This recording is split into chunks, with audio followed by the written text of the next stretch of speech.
A variety of enormous data is being generated at an extremely fast pace in various sectors. Therefore, analyzing big data has become extremely crucial and inevitable. As a result, big data analytics is being adopted all throughout the globe in order to gain numerous benefits from the data being produced. So, hello everyone, this is Anushri from Edureka, and I will be walking you through this interesting session on big data analytics. So guys, let us quickly view the topics for today's discussion. So the first topic for today's session would be why we need big data analytics and why it has become so important. After analyzing that, we'll move to the next topic, which is what is exactly big data analytics, where we'll be defining what big data analytics exactly is. After that, we'll see what are the different kind of tools which are required for big data analytics.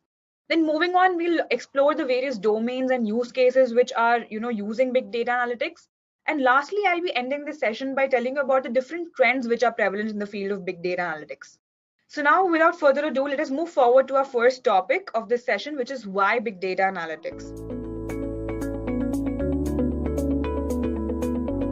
So guys, why do you think big data analytics is so important, and why do you feel that we need to study this topic or we should know what exactly it is?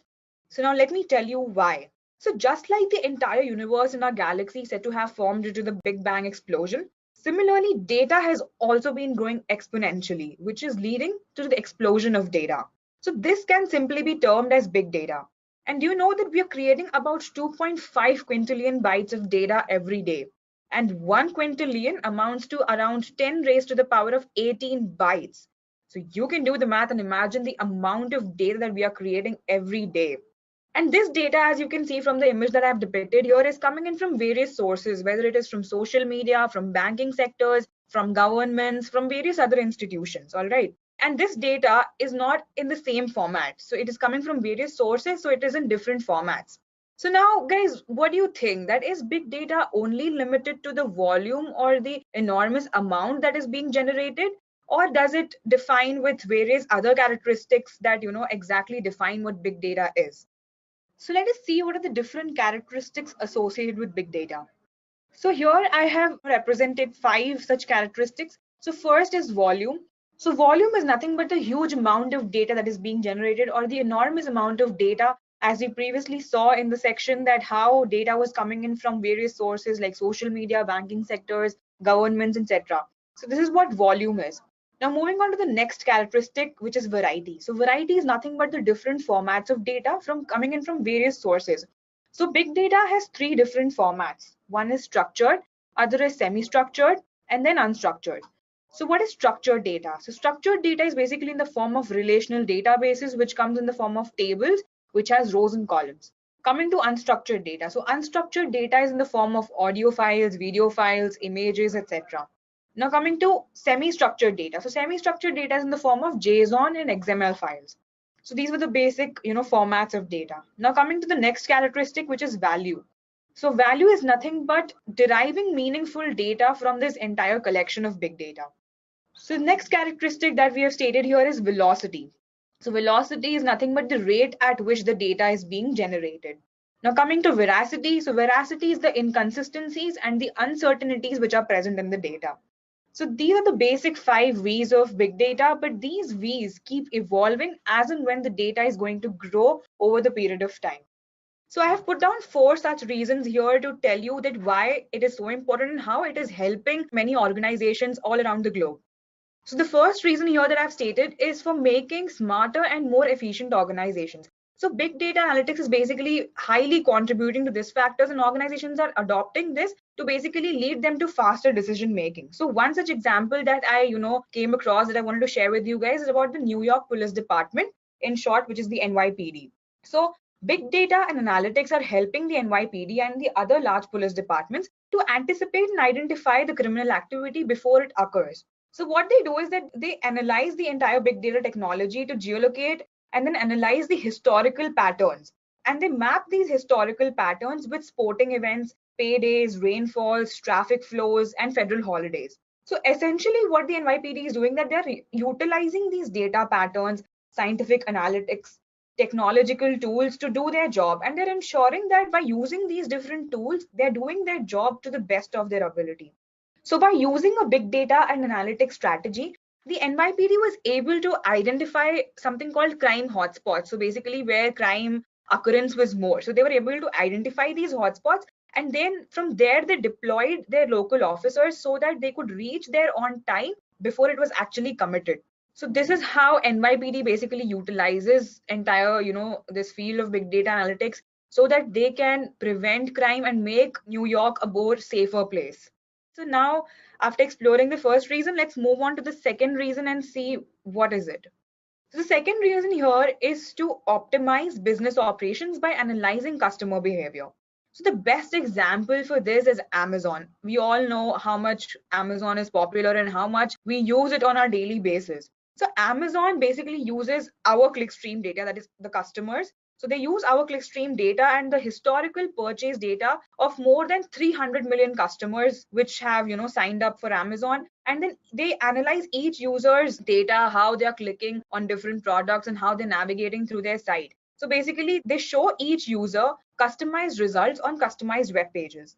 So after analyzing all these clicks of every visitor on their website, they're able to better understand their site navigation behavior, the paths that people are taking to buying their products and services, and what else a customer looked on while buying that product, and also the paths that led a customer to leave their page. So this information basically helps Amazon to improve their customer experience and hence expand their customer base. So guys, let's see what the third reason is now. So big data technologies like Hadoop and cloud-based analytics, they basically reduce your cost significantly for storage of big data, because for storing big data, if you buy like huge servers and huge machinery, so that is going to cost you a lot. So by using Hadoop technology, so what Hadoop does basically, it stores big data in a distributed fashion so that you can process it parallelly. So it reduces your cost a lot. So by using commodity hardware, they are reducing their costs significantly. So which brings us to our third reason. You must have gauged what the third reason is. It is cost reduction. So now let us see how healthcare is using big data analytics to curb their costs. So using new data tools that send automatic alerts when patients are due for immunizations or lab work, more and more physicians could reduce the hospitalizations by practicing better preventive care. So you know what? The patients started using these new sensor devices at home and on the go. So these new sensor devices, they basically, deliver constant streams of data that can be monitored and analyzed in real time. So they help the patients avoid hospitalization by self-managing their conditions. Now, for hospitalized patients, physicians can use predictive analytics to optimize outcomes and then reduce the readmissions. So Parkland Hospital in Dallas, Texas is one such example, which has been using analytics and predictive modeling to identify these high-risk patients. And then they predict likely outcomes once the patients are sent home.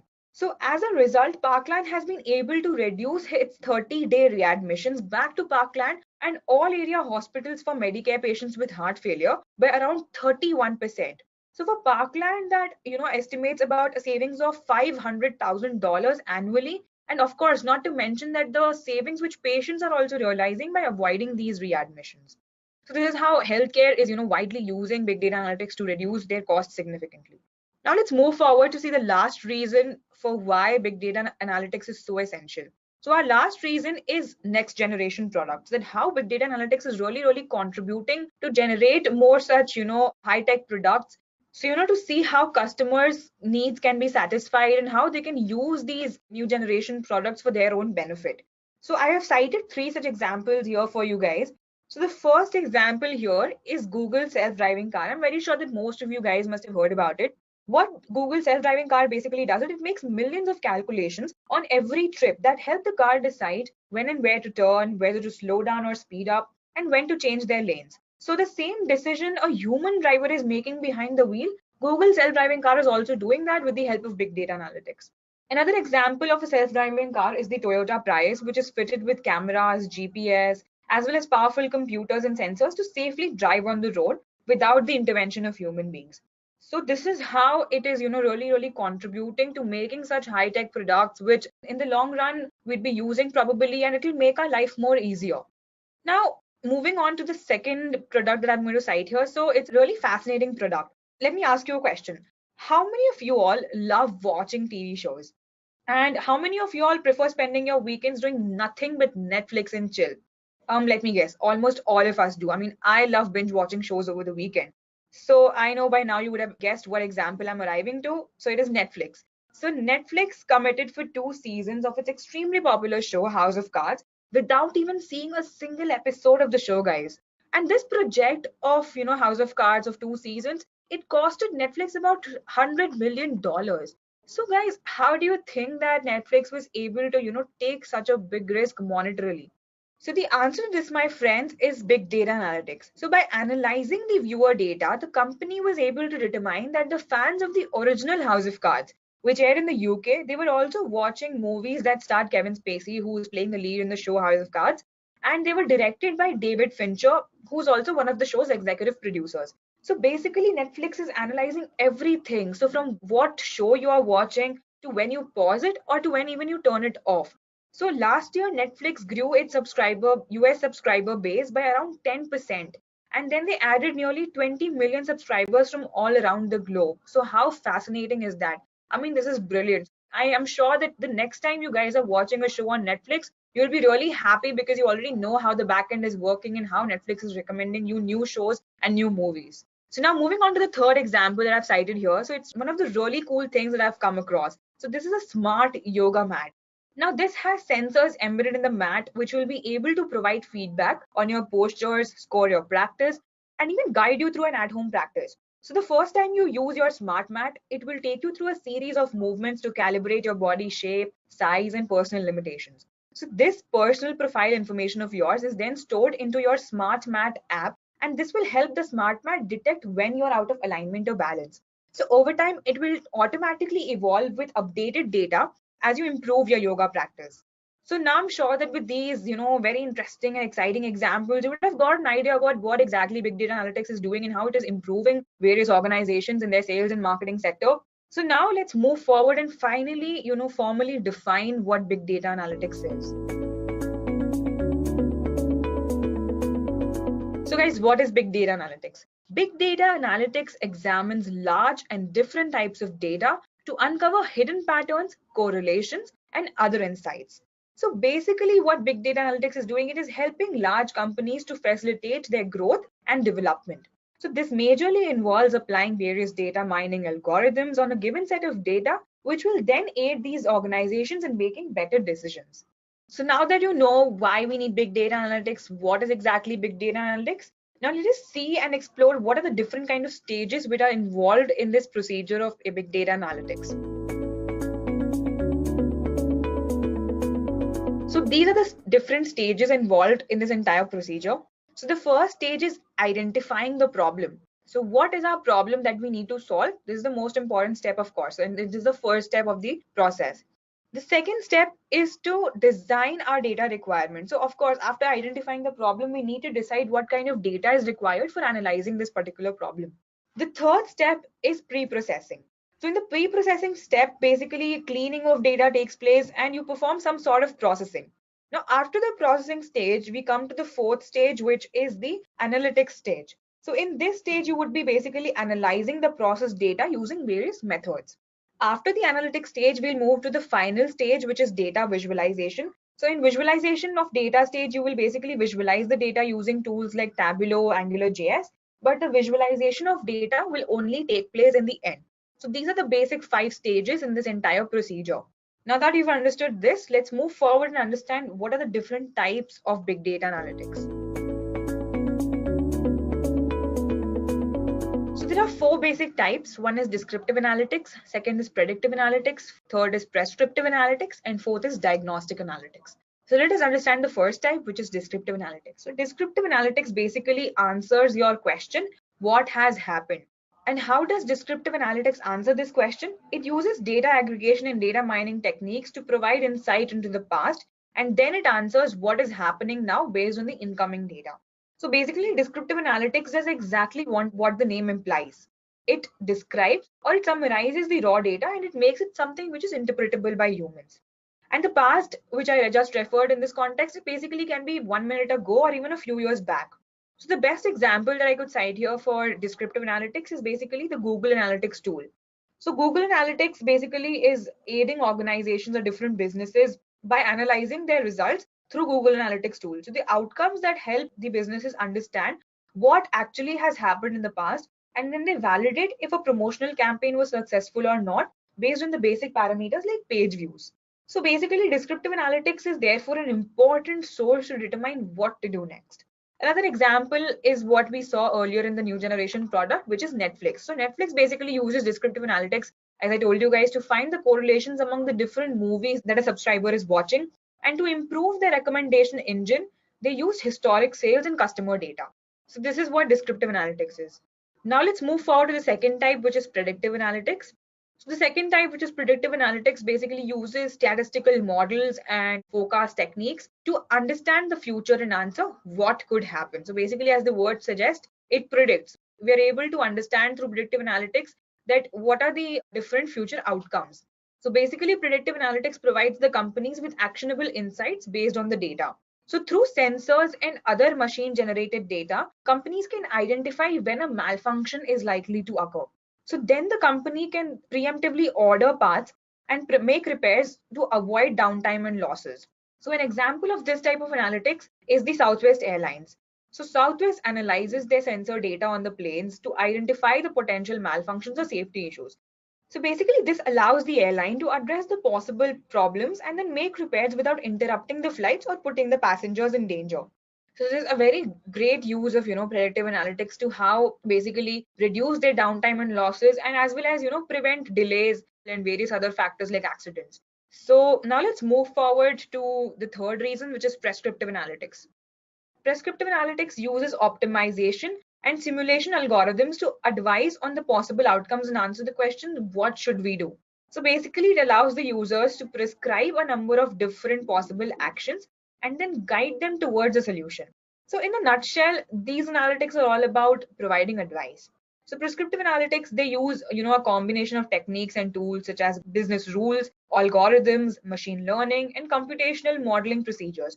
So then these techniques are applied against input from many different data sets, including historical and transactional data, real-time data feeds, and then big data. So these analytics go beyond descriptive and predictive analytics by recommending one or more possible courses of action. And the best example for this is the Google self-driving car. This example also we have already seen in the new generation product section. So basically, Google self-driving car analyzes the environment and then decides the direction to take based on the data. So it decides whether to slow down or speed up, to change the lanes or not, to take a long cut to avoid traffic or prefer short routes, etc. So in this way, it functions just like a human driver by using data analytics at scale. Now, prescriptive analytics is a little complex type of analytics and it is not yet adopted by all the companies. But when implemented correctly, they can have a large impact on how the businesses make their decisions. So now let's move on to our last type, which is diagnostic analytics. So diagnostic analytics is used to determine why something happened in the past. So it is characterized by techniques like drill down, data discovery, data mining, and correlations. So diagnostic analytics, it takes a deeper look at the data to understand the root cause of the events. It is helpful in determining what kind of factors and events contributed to a particular outcome. So mostly it uses probabilities, likelihoods, and the distribution of data for the analysis. So for example, in a time series data of sales, diagnostic analytics would help you to understand why the sales of a company has decreased or increased for a particular year and so on. So examples for diagnostic analytics could be a social media marketing campaign. So you can use diagnostic analytics to assess the number of posts, mentions, followers, fans, page views, reviews, pins, etc. So, and then you can analyze the failure and the success rate of a campaign at a fundamental level. So therefore, there can be thousands of online mentions that can be distilled into a single view to see what worked in your past campaigns and what did not. So now that we have seen all the four types, I hope that you've understood the different examples of all the four types and the difference between them. Now let's move forward and have a look at the tools which are required for big data analytics. So these are some of the tools that I have listed down here. So there are more such tools which are used for big data analytics, but let us explore the ones which I have mentioned over here. So let me name them: Hadoop, Pig, Apache HBase, Apache Spark, Talent, Splunk, Apache Hive, Kafka.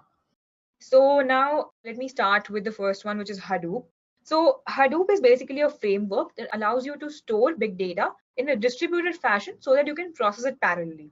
Apache Pig is a platform that is majorly used for analyzing large data sets and then represent these data sets as data flows. So basically, Pig is used for scripting and the language is Pig Latin. Now coming to Kafka. So Kafka is a messaging system. Now, guys, what is a messaging system? A messaging system is basically something which is responsible for transferring data from one application to another. So the applications can focus on the data and they do not need to worry about how to share it. So this is what Kafka does. Now coming to Apache Hive. Now Apache Hive is a data warehousing tool. So it allows us to perform big data analytics using Hive query language, which is similar to SQL.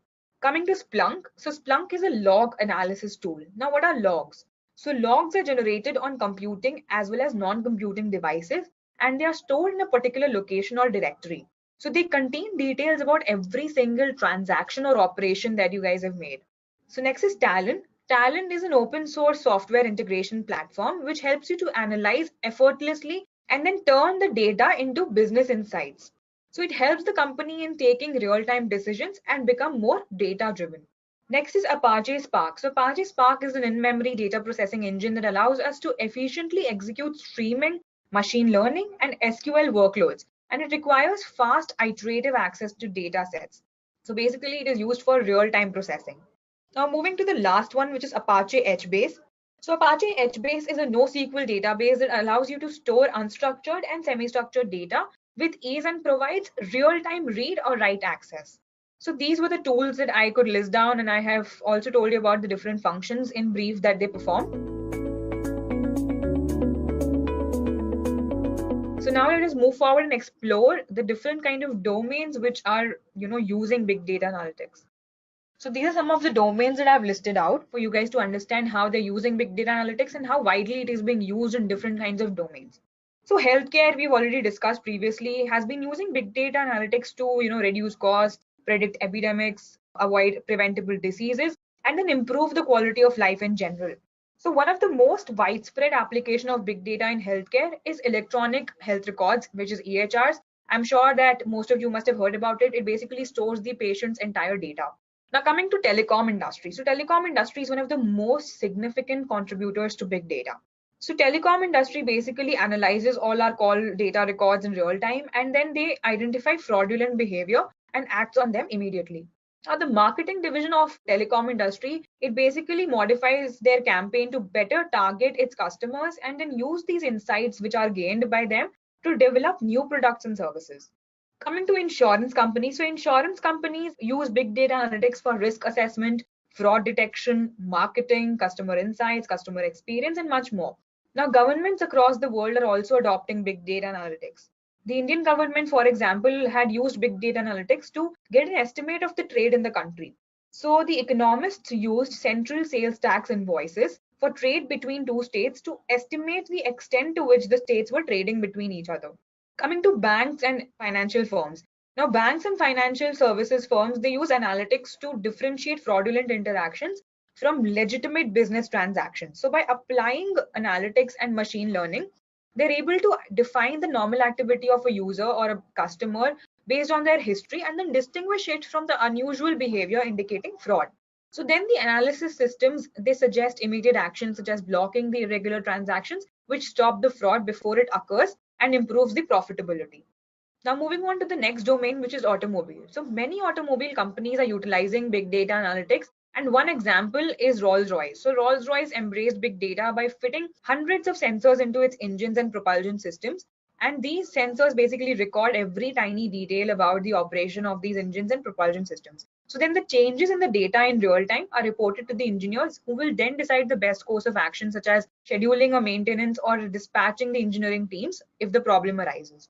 Now, the next domain is education. So education is one field where big data analytics is very slowly and gradually being adopted, but it is very important that we utilize big data analytics in this field because so by opting for big data powered technology, as a learning tool instead of the traditional lecture methods, we can enhance the learning of a student as well as it can aid a teacher to basically track the performance in a better manner. Now coming to the last domain, which is retail. So retail includes both e-commerce and in-stores, and they are widely using big data analytics to optimize their business strategies. So we already saw that with the example of Amazon. So now that we've explored the various domains, let me show you the use cases that I have taken here to explain you about how big data analytics is widely being used. So I've taken two such use cases here. So the first use case is of Starbucks.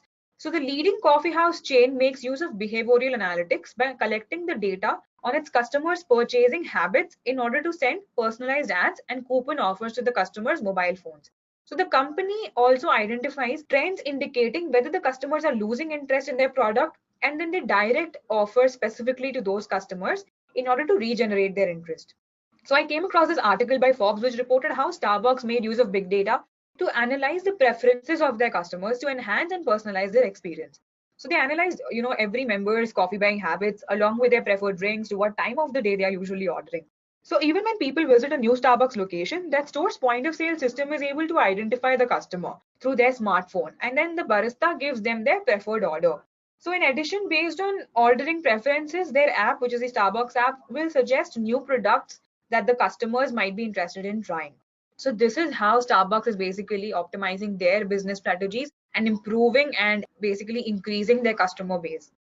Now let's move on and see what is the second use case that I want to share with you guys. The second use case is of P&G, Procter and Gamble. So Procter and Gamble uses market basket analysis and price optimization to optimize their products. So market basket analysis analyzes customer buying habits by finding associations between the different items that the customers place in their shopping baskets.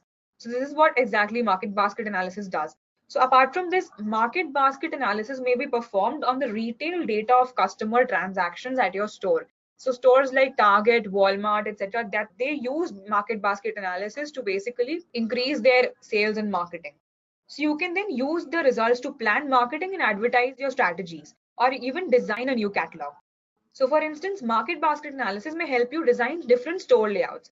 In one strategy, items that are frequently purchased together can be placed in close proximity to further encourage the combined sales of such items. So example, I'm going to a store, I want to buy bread. Then I also, cite butter. So I will want to buy butter as well.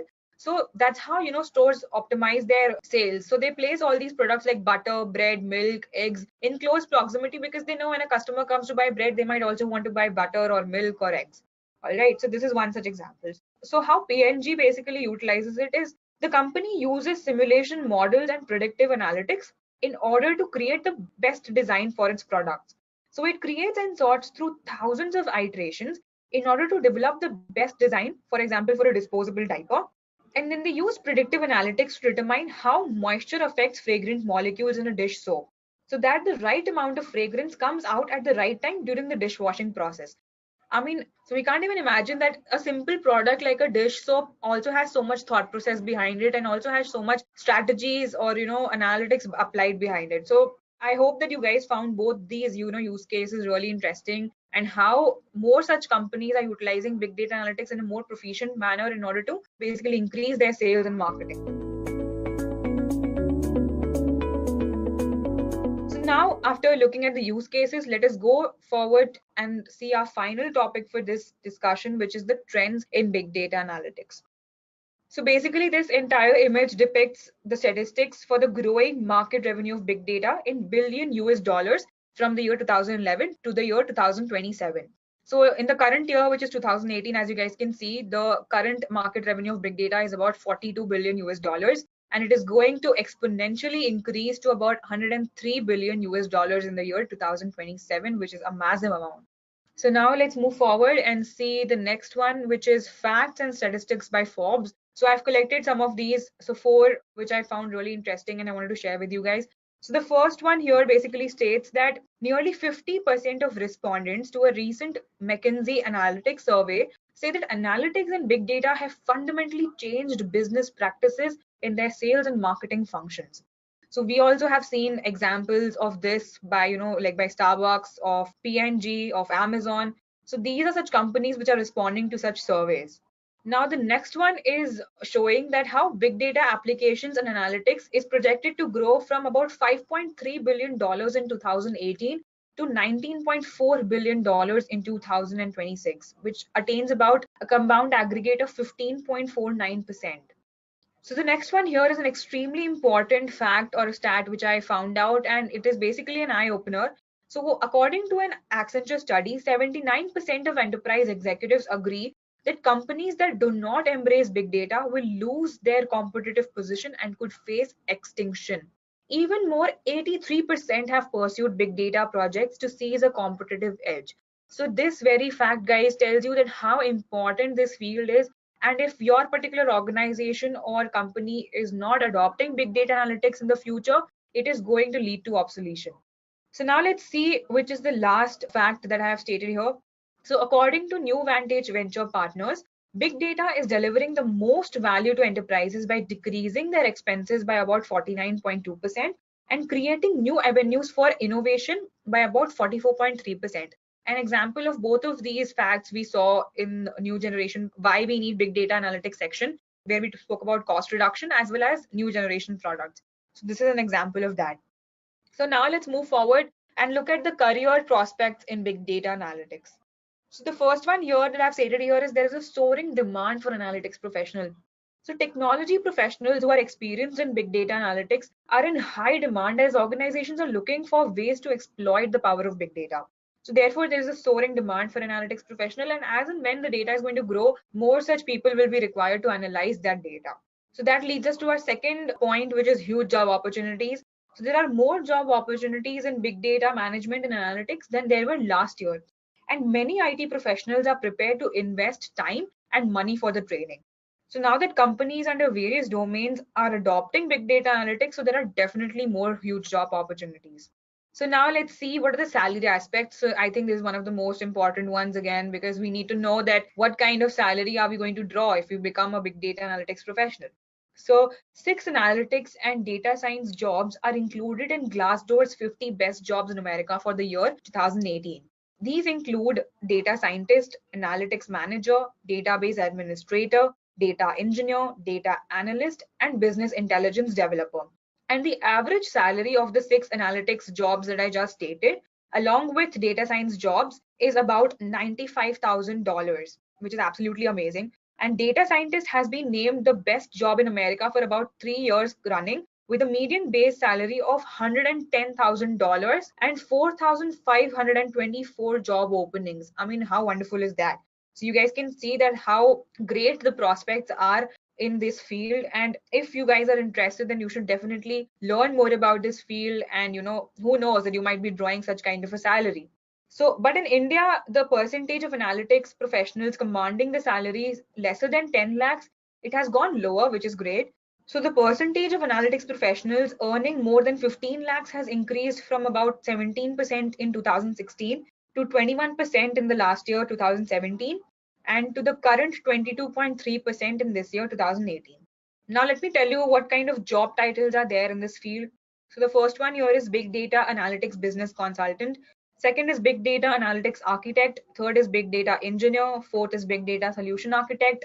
Fifth is Big Data Analyst. Sixth is Analytics Associate. Seventh is Business Intelligence and Analytics Consultant. And the last one is Metrics and Analytics Specialist.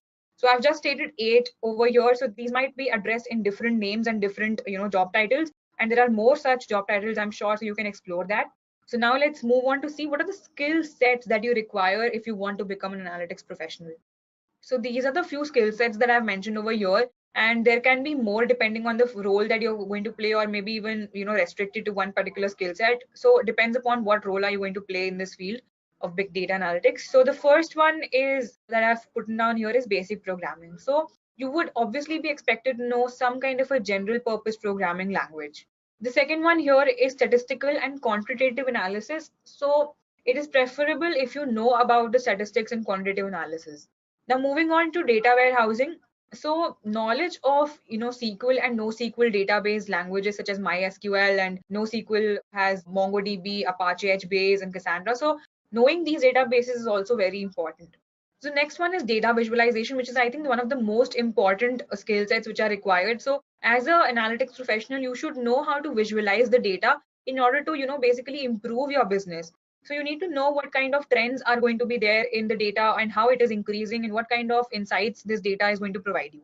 So you should be able to visualize the data. You should be able to understand what the data is indicating. The next one is specific business knowledge.